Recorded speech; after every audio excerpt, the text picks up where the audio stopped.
بسم اللہ الرحمن الرحیم نحمدہ و نصلی علی رسولہ الکریم اما بعد۔ اجتماعی ہدایت کسے کہتے ہیں؟ اجتماعی ہدایت کیا ہے؟ اچھی طرح سے سمجھیے اس بات کو۔ مل جل کے کرنے والے کام کون سے ہیں مسلمانوں کے؟ ہماری جو سوچ اور سمجھ کا سرکل رہتا نا، دائرہ، وہ معلومات کے حساب سے چھوٹا بڑا رہتا۔ یوں سمجھیے کہ اس سے پہلے ہماری معلومات میں وہ بات تھی نہیں۔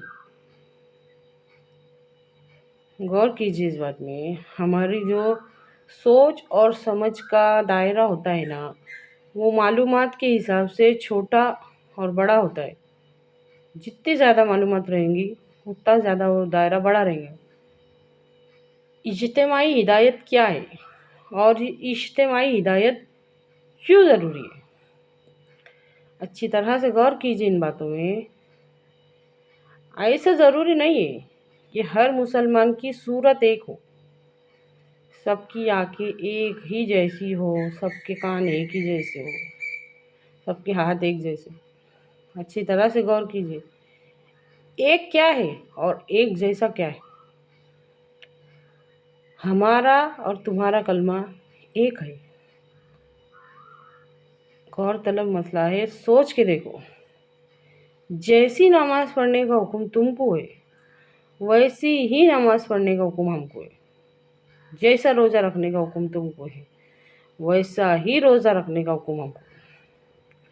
جیسی زکوٰۃ دینے کا حکم تم کو ہے ویسی ہی زکوٰۃ دینے کا حکم ہم کو ہے۔ ایک جیسے کام کیا ہے؟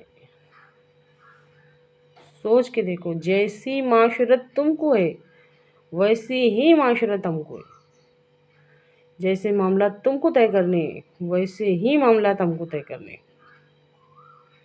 جیسے اخلاق تم کو ہے ویسے ہی اخلاق ہم کو ہے۔ مل جل کے کرنے والے کاموں میں جو معاشرت کا جو حصہ تھا نا، معاشرت، وہ آج بالکل بھی نبی کریم صلی اللہ علیہ وسلم کے طریقے پر نہیں ہے۔ غور کر کے دیکھو، معاملات بالکل بھی نبی کریم صلی اللہ علیہ وسلم کے طریقے پر نہیں ہے۔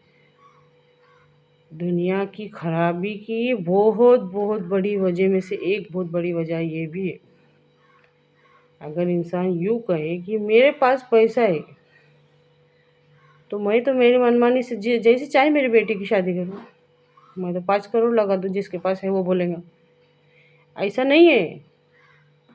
جیسی نماز ایک جیسا پڑھنے کا حکم ہے نا، نبی صلی اللہ علیہ وسلم کے طریقے سے نماز پڑھنے کا حکم ہے نا، ویسی معاشرت میں بھی یہ بات لاگو کرنا پڑیں گے، معاملات میں بھی کرنا پڑیں گے۔ سادگی اور حیا پھر وہ امیروں کے واسطے رہیں گے، غریبوں کے واسطے رہیں گے۔ یہ ایک چھوٹی سی مثال تھی، ہر چیز میں ویسا جائے گا۔ اگر میرے پاس ہے تو پھر میں یہ میرے منمانے طریقے سے کروں گی، یہ نہیں ہو سکتا،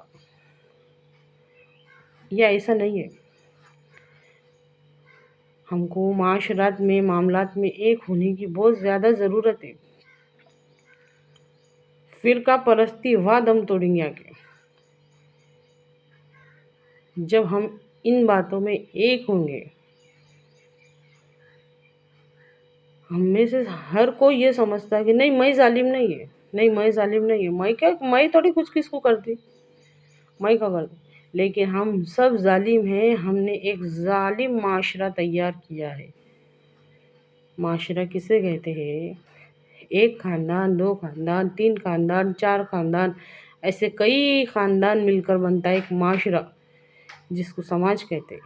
یہ سماجی نظام ہمارے نبی صلی اللہ علیہ وسلم کے طریقے کے مطابق سادگی اور حیا سے چلنا چاہیے۔ اللہ کہنے سننے سے زیادہ عمل کی توفیق دے، آمین۔